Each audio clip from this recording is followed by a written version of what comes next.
Boys, what is something you didn't know about girls until you got with one? The amount of hair just everywhere. It really is everywhere. Take a shower and there's one in my arse crack. Eat something and there's one in my food. Take a piss and there's somehow one garroting my dick.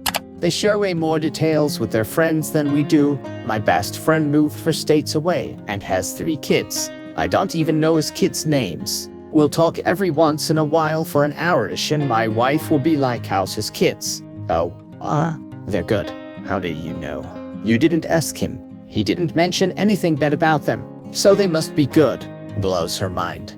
When they tell you their problems, they don't want you to solve them. They just want you to listen and sympathize with their plight.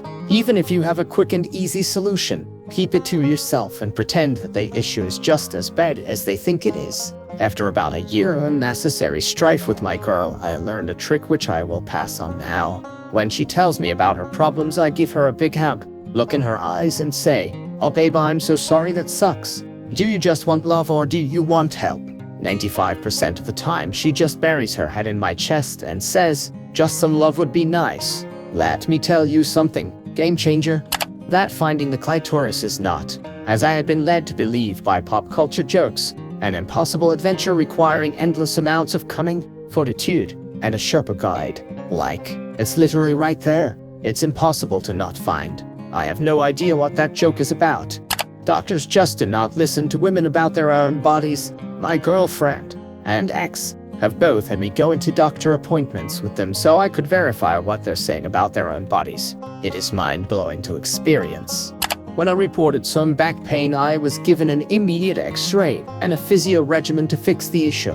When my wife reported back pain, she was told she should be fine if she lost 20 pounds. For reference, I am more overweight than she is. She ended up in the emergency room for back spasms more than 10 times in a year. We chased with the GP multiple times. No proper investigation, just an assumption she had a weak back and needed to do more exercise, etc. Turns out that her pain was biliary colic, reported by many as an experience far worse than childbirth, and the repeated spasms actually left her with permanent damage to the back muscles. It wasn't until we went to a private specialist that he diagnosed and fixed the problem with a surgery the next week. He gave us a huge rant about how most doctors absolutely ignore pain symptoms in women. He said it's also why so many reproductive system issues are underdiagnosed. Women report painful periods, etc. and are met with wilder responses from their doctors rather than actual investigation.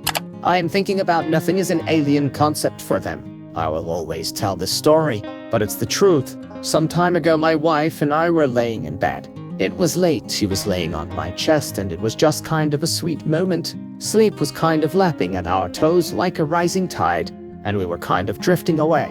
My wife asks me what I'm thinking about. We're working on being more transparent with each other, so I was just brutally honest. I told her I was wondering how long I would last in a fight against a gorilla. Like, if it were unavoidable and I had to buy you and the kids time, I think I could at least last a minute. Like, 60 seconds I could do, I think, solid.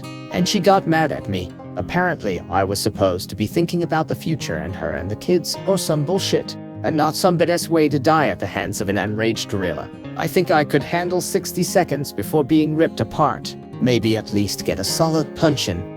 Those mini hair clip things that look like paper clips. They are not just a fashion accessory, but a territorial marker. See how many you find around the house after your girl stays for a night or two. I thought that for menstrual pads, the sticky sides were to stick to the body to stay attached, rather than on the underwear. Also just how bad the impromptu sexts are. I mean, I'm a gay dude where that's not uncommon, but that's usually like unsolicited dick pics on Grindr or something. My girlfriends will randomly get super aggressive texts from the realtor showed them open rental properties last year, a guy in her lab class she's literally never spoken to, and frequently. Sounds corny and lame, but I never imagined how fulfilling it would be to take care of another person. Like how well I do things for her affects how I feel about myself that day. I also never imagined how many small products and self-care rituals she uses that just increase your overall quality of life. I'm talking like skincare products, eye drops, nice socks, nice bed sheets, spending a little bit extra on things that are comfortable, candles and scents, etc. My life was rough and austere as shit before I started dating. How they have a special ability to convert a room into a sanctuary, a house into a home. Magical.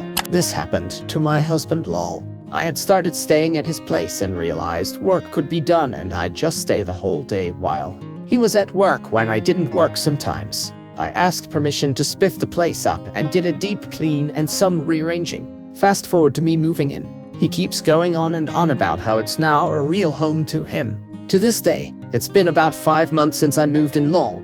He still just looks at our fridge and goes, "I remember when this used to be so empty lol."